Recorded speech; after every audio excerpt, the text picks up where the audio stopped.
Bem-vindos. Vamos tratar hoje da fundamentação legal e alguns aspectos legais e normativos que cercam a questão da gestão dos resíduos sólidos. Lembrando que esse material está protegido quanto aos seus direitos autorais e de propriedade, sendo vedada a sua distribuição, cópia ou disponibilização na internet sob qualquer forma. Então vamos falar aqui rapidamente sobre alguns princípios do direito ambiental que têm afinidade direta com o direito dos resíduos sólidos. Então, o primeiro deles seria o princípio do direito ao meio ambiente equilibrado, e isso como um direito humano fundamental.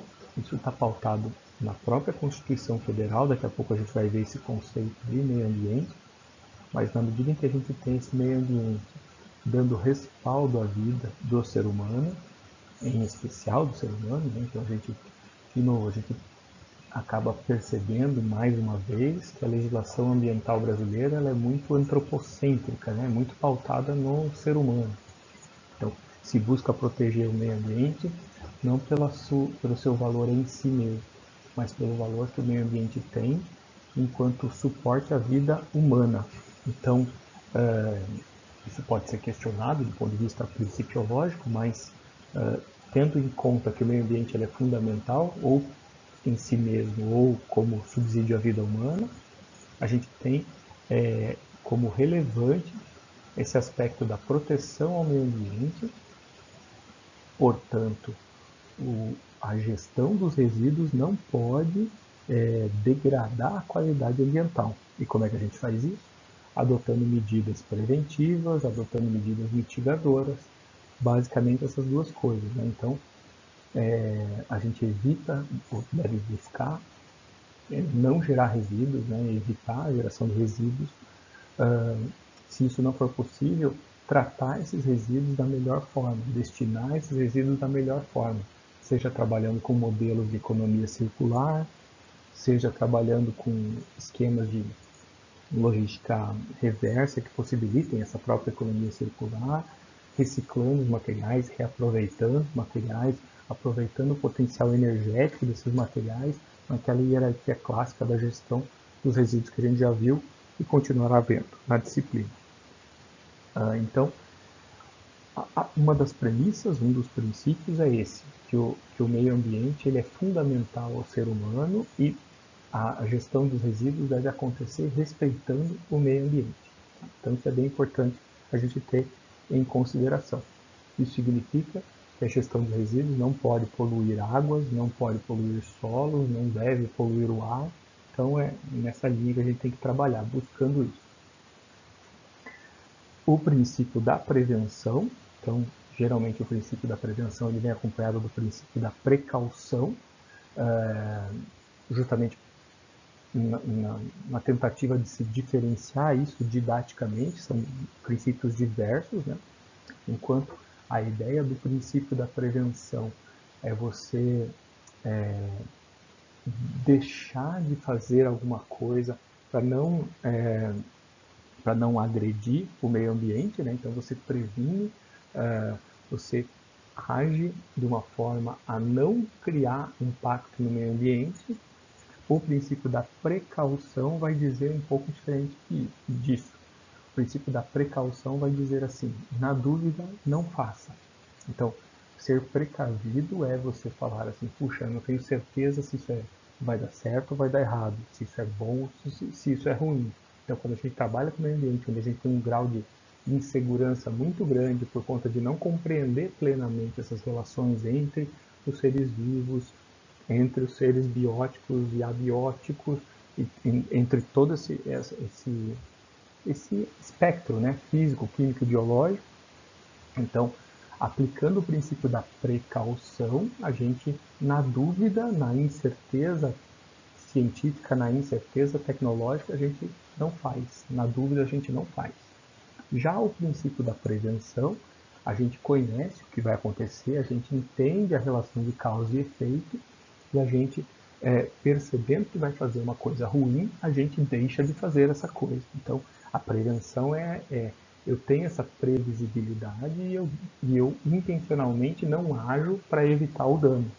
A precaução não, eu tenho insegurança em relação àquilo que vai acontecer e aí na dúvida eu não faço. Então essa seria a principal diferença entre o princípio da prevenção e o da precaução. Os dois se aplicam ao direito ambiental, os dois se aplicam ao direito de resíduos sólidos. Tá? Então, princípio democrático. Então, demos, povo. Então, o princípio é onde o poder do povo, a ideia do povo, a vontade do povo prevalece do ponto de vista de interesses difusos. Então, os interesses difusos, a opinião de cada um deve ser considerada, não individualmente, mas por meio de seus representantes. Então, o povo elege seus representantes e se faz ouvir através desses representantes. Isso é o regime democrático. Então, nessa lógica em que a vontade do povo, a ideia do povo deve prevalecer, buscando essa isonomia, essa igualdade de forças, de condições sociais estabelecidas, e isso vai ditar o processo todo. Né? Então a ideia é que a gestão seja democrática, não seja para privilegiar determinados grupos ou determinados interesses particulares. Né? Um outro princípio seria o do desenvolvimento sustentável. Então, quando você pensa no desenvolvimento sustentável, falou desenvolvimento sustentável, deve-se automaticamente pensar em gerações futuras. Então, eu penso nas gerações futuras, nas suas demandas, e eu vou buscar me desenvolver sem prejudicar as condições dessas gerações futuras se desenvolverem. E quando eu falo gerações futuras, eu preciso tentar enxergar isso a longo prazo. Então, ir além dos meus filhos, dos meus netos, dos meus bisnetos, é pensar já no tataraneto e além deles. Então, pensar no longo prazo. O que eu estou fazendo hoje e como isso repercute sobre quem viverá aqui no planeta Terra no futuro. Então, eu compreendendo esses impactos futuros, eu posso agir de uma maneira mais racional, mais inteligente, mais otimizada, de modo que eu afete o mínimo ou não comprometa a condição de sobrevivência desses que virão depois de nós. Então, essa é a lógica do desenvolvimento sustentável. E isso tem total relação com esse próximo princípio, que é o da responsabilidade intergeracional, intergerações. Então, entre as gerações, a minha geração, a geração dos meus filhos, a geração dos meus netos, então, entre essas gerações deve haver uma responsabilidade do ponto de vista de compromisso com aquilo que está sendo feito, né? Com as consequências daquilo que está sendo feito. Então, nesse sentido, a responsabilidade ela ultrapassa os efeitos imediatos. Né? Tem que olhar o efeito de longo prazo e ver qual repercussão isso tem para justamente coibir ações que prejudiquem lá no futuro. Então, enxergar e planejar tudo no longo prazo. Um outro princípio que também participa desse processo é o princípio da cooperação internacional entre os povos. O que diz esse princípio? Que os povos devem cooperar entre si.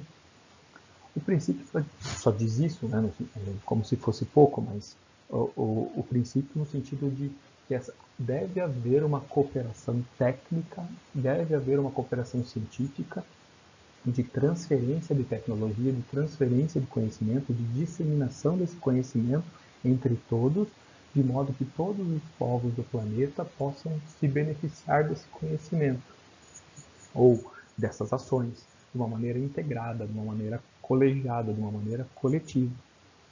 Em nenhum momento se pretende que essa cooperação seja gratuita, certo?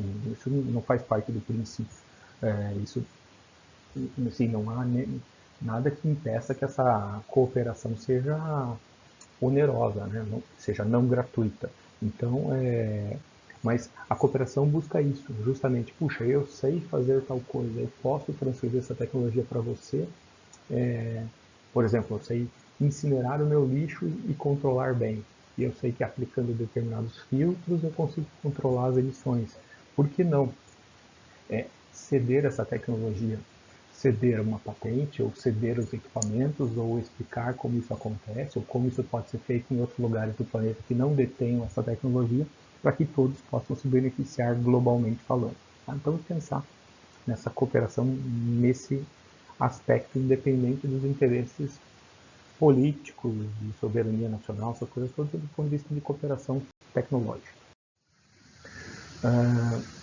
Um outro princípio que também nos afeta aqui no direito dos resíduos sólidos é o princípio da natureza pública da proteção ambiental. Então, a gente percebe, por meio desse princípio, que o meio ambiente ele tem o interesse público sobreposto, né? Ele é do interesse do povo proteger o meio ambiente. Então, trabalhar com o meio ambiente, afetar o meio ambiente, impactar o meio ambiente, não é só um interesse privado, é um interesse difuso, é um interesse de todos. Então, quando você vai cortar uma árvore, você pede para o Estado autorização para tirar essa árvore da natureza. Falar, essa árvore vai deixar de existir. E é por isso que a gente tem que pedir autorização para alguém. Para alguém quem? Para o Estado que representa o povo, no caso. E é nessa lógica que a gente vai, por exemplo, quero implantar um aterro sanitário, isso gera impacto ambiental, vou ter que novamente pedir para o povo, representado pelo Estado, né, pelo governo, pelo aparato governamental ali, para poder implantar esse aterro sanitário. Porque eu preciso de uma autorização do povo para poder impactar o meio ambiente. Porque se entende que esse meio ambiente pertence a todos nós. A água pertence a todos nós, o ar pertence a todos nós, o solo pertence a todos nós. De novo, naquela lógica antropocêntrica em que o homem seria o detentor, o proprietário das coisas, inclusive do meio ambiente, né? Ainda que de uma maneira distribuída, né? Mas como se o meio ambiente não fosse um titular em si mesmo dos seus próprios direitos, né? Como se o meio ambiente não fosse um objeto de direito. Não fosse ou se não é, né? Enfim. O princípio do poluidor-pagador é um princípio muito invocado em concursos públicos, essas coisas todas. Ele é bastante famoso, tá? Por ter essa pegada econômica. Tá? Então, o princípio do poluidor-pagador pressupõe que quem causa poluição no meio ambiente deve arcar com os respectivos custos de uma maneira proporcional. Quem polui mais, paga mais. Quem polui menos, paga menos. Então, haveria essa obrigação da proporcionalidade entre quantidade de poluição versus ônus. Ônus do ponto de vista de reparação, de indenização, de compensação desse dano, dessa poluição. O que não quer dizer que você tem autorização para poluir. Então, eu tenho bastante dinheiro, eu tenho direito de poluir. Não, não é isso. Quer dizer que a sua atividade, respeitados os limites normativos, se elas ainda assim causam impacto ou causam degradação do meio ambiente, esse custo da reparação, da recuperação, da recomposição do meio ambiente, da remediação do meio ambiente, dependendo do caso,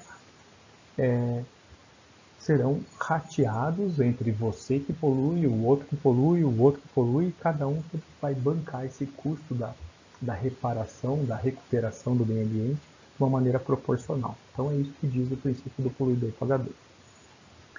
Na mesma linha, a gente tem o princípio do usuário-pagador. O usuário seria quem usa o quê? O recurso ambiental. Então, alguém que se apropria de uma água, por exemplo, para abastecimento, para consumo, para girar uma turbina de uma usina hidrelétrica, enfim, para qualquer coisa. Então, quem usa mais, paga mais. Então, quem consome mais água do rio, deveria pagar uma taxa maior. Isso já funciona assim, desde 97, pelo menos conceitualmente, onde a gente tem no Brasil um modelo de gestão de recursos hídricos, um Plano Nacional de Recursos Hídricos, a Lei 9433 de 97, em que está previsto um modelo como esse. Você pede ou outorga para usar aquele recurso hídrico e você é obrigado a pagar por esse recurso ambiental, né? Então, nessa mesma lógica, se a gente pensar aqui na área dos resíduos sólidos, todo aquele que usa, por exemplo, do meio ambiente para dispor o seu resíduo, também deveria arcar proporcionalmente. Então, se você gera mais lixo, você deveria pagar uma taxa de lixo proporcional a quanto você gera, né? Embora a gente saiba que as municipalidades têm dificuldade em implantar esse tipo de lógica no sistema de coleta de lixo, o princípio ele continua valendo. Então, não é à toa que a gente já conversou sobre isso, e a gente tem duas categorias de gerador de resíduos, o grande gerador e o pequeno gerador. Tanto é que para o grande gerador existem regras especiais do ponto de vista de responsabilização pela gestão dos resíduos, diferentemente do pequeno gerador que acaba recaindo o custo sobre a coletividade. Tá? Então, é por aí, é nessa linha que a gente acaba aplicando o princípio do usuário pagador. Então, como eu falei para vocês, a gente tem o conceito de meio ambiente e ele está posto na Lei Federal 6938, que é a lei que instituiu a Política Nacional do Meio Ambiente, e ele foi ratificado pela Constituição Federal. É o mesmo, na mesma linha o conceito. Tá? Então, está posto o meio ambiente da seguinte forma na lei. É um conjunto de condições, leis, influências e interações, que é a parte mais difícil de medir, de ordem física, química e biológica, que permite abrigar e rege a vida em todas as suas formas. Notem, tudo certo em torno da vida. Então, tudo aquilo que dá suporte à vida é considerado meio ambiente. Né? Então, eu posso pensar aqui na vida do trabalhador e pensar no meio ambiente do trabalho. Eu posso pensar aqui nos aspectos culturais e pensar que esses aspectos culturais impactam diretamente a vida, especialmente do ser humano, e aí eu pensaria no meio ambiente cultural. E poderia pensar no meio ambiente natural, e assim por diante. Né? Então, a gente pode até classificar o meio ambiente de acordo com essa visão de vida que eu estou, com esse foco, na verdade, de vida que eu estou dando aqui, enfoque, né, que eu estou dando nesse conceito. Então, a Constituição de 98 ainda vai falar para a gente que todos têm direito ao meio ambiente ecologicamente equilibrado, na linha daquele primeiro princípio que a gente conversou, né? Todos têm direito ao meio ambiente ecologicamente equilibrado. Bem de uso comum do povo, então, notem, também é outro princípio que a gente conversou agora há pouco. Essencial a sadia qualidade de vida, outro princípio que a gente acabou de conversar. Impondo-se ao poder público e à coletividade o dever de defendê-lo. Então, a todos têm a obrigação de defendê-lo. De novo, tem a ver com o interesse público, com a obrigação de defender e preservar para as presentes e futuras gerações. Mais uma vez, falei do princípio do desenvolvimento sustentável. Então percebam, os princípios estão todos postos aqui. Numa simples frase da Constituição, a gente tem arraigado, ainda que de uma maneira implícita, todos os princípios do direito ambiental. Né? Então, todos, não, né? Eu diria, esses, alguns que a gente citou e exemplificou agora há pouco. Existem vários outros, tá? Mas ele tem os principais aqui, os que saltam aos olhos estão aqui postos. E lá pelo parágrafo 4º desse mesmo capítulo, né, do artigo 225, desse artigo 225, vai estar escrito assim: as condutas e atividades consideradas lesivas ao meio ambiente, ou seja, quem agrediu o meio ambiente, vai estar sujeito, seja ele pessoa física ou jurídica, a sanções penais, que seriam crimes, né? Então, você agredir o meio ambiente é entendido como um crime, ou pode ser entendido como um crime, e também pode ter sanção administrativa. O que é uma sanção criminal? Você pode ser preso, pode ter sua liberdade privada, né? Você pode pagar multa, eventualmente, com uma sanção criminal também, doar cesta básica, aquelas coisas, aquelas penas alternativas todas. E sanções administrativas são, via de regra, a própria multa, você pode ter a sua licença cassada, o seu direito de participar de editais de licitação, enfim, são medidas administrativas diversas aqui, independente da obrigação de reparar os danos. Notem, então você pode ser punido por isso, mas independente disso, sendo punido ou não, você é obrigado a reparar o dano que você causou. Puxa, mas se eu poluí o meio ambiente, enterrei lixo no fundo da minha empresa e gerou um chorume que poluiu o meio ambiente. Se ainda que alguém descubra ou não descubra, você é obrigado a conter esse chorume, conter essa contaminação, remediar aquele solo, recuperar aquele ambiente. Né? Então, é nessa lógica. A gente tem uma legislação brasileira estruturada segundo uma determinada hierarquia. A gente teria ali a nossa Constituição como sendo esse instrumento legal, esse instrumento normativo mais forte, ou que prepondera em relação aos demais. Aí teríamos leis de alcance federal, aí alcançam o país inteiro, as que são específicas dos estados e as específicas do município. E a lógica desse slide é só para lembrá-los que essas legislações de competência territorial inferior, aqui, que é o que a gente chama, por exemplo, as leis municipais só podem ser mais restritivas do que as estaduais, que podem ser mais restritivas do que as federais, que por sua vez vão ter que obedecer ao que está posto lá na Constituição de uma maneira bastante resumida, que é praticamente aquilo que a gente acabou de ver. Tá? Então, é sempre obedecer essa hierarquia de normas. Existe toda uma área do direito aqui que estuda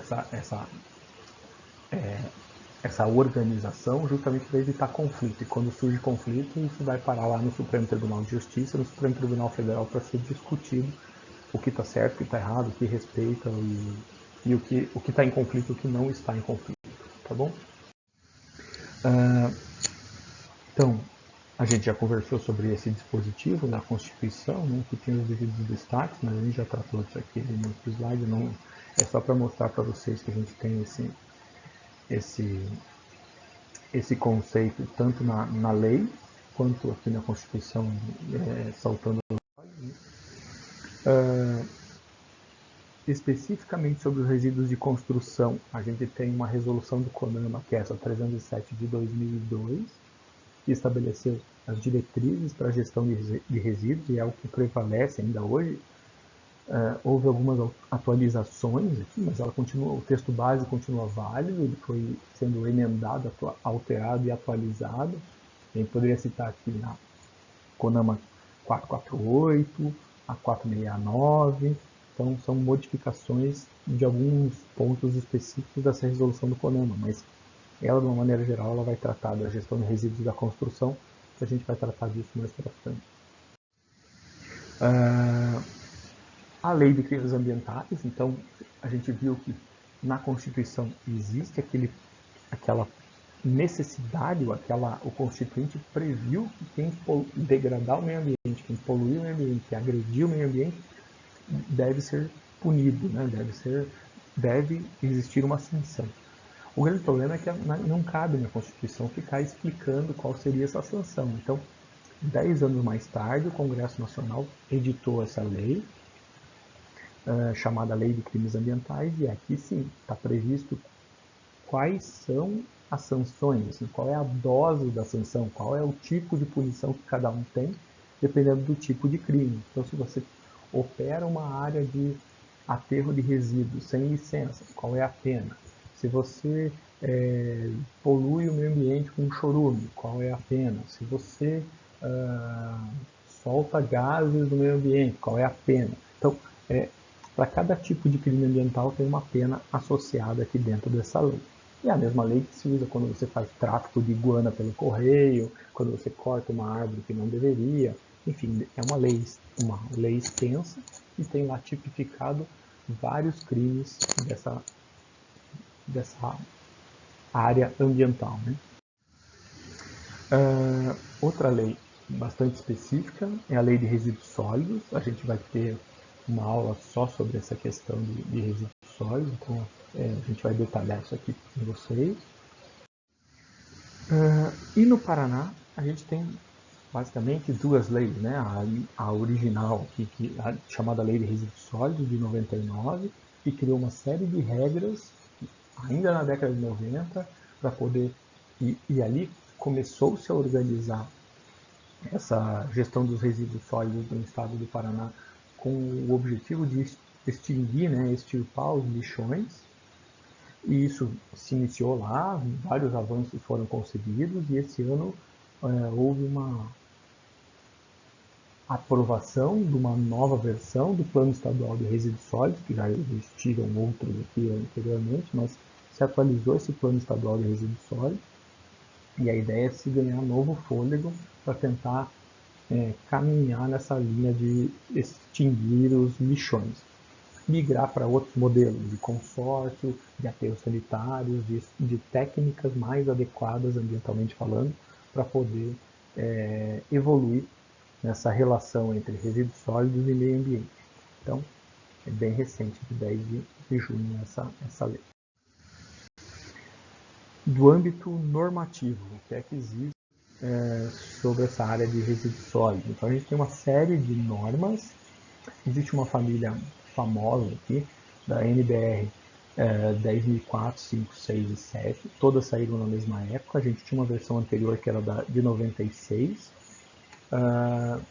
e aqui essa última versão, que é a que está vigindo atualmente, é de 2004. Então, a NBR 10.004 se presta à classificação dos resíduos, nós vamos conversar especificamente sobre isso depois. E para poder dar suporte para essa classificação, existem outras normas para poder extrair o lixiviado dos resíduos, para poder obter o status solubilizado dos resíduos e para poder amostrar os resíduos. Então, a gente usa essas outras normas como suporte para poder aplicar essa classificação da NBR 10.004, que basicamente é uma classificação com base na periculosidade dos resíduos. Tá? Então, só tem que tomar cuidado que aqui essa classificação foi alterada de 96 para 2004. Alguma literatura antiga ainda pode ter a classificação de 96, que é a classificação de classe 1, 2, 3, que hoje já não se usa mais. Tá bom? Por exemplo, nessa norma aqui ainda se usa a classificação antiga, 1, 2, 3. Hoje em dia é 1, 2A, 2B. Então, essa norma precisaria ter sido atualizada, ela não foi. Ela continua valendo, continua existindo, com a nomenclatura antiga da década de 90. Tá? Então, é só um asterisco para vocês ficarem espertos nisso. Então, quando for tratado o armazenamento de resíduo, tem que cuidar com essa classificação desatualizada aqui da norma.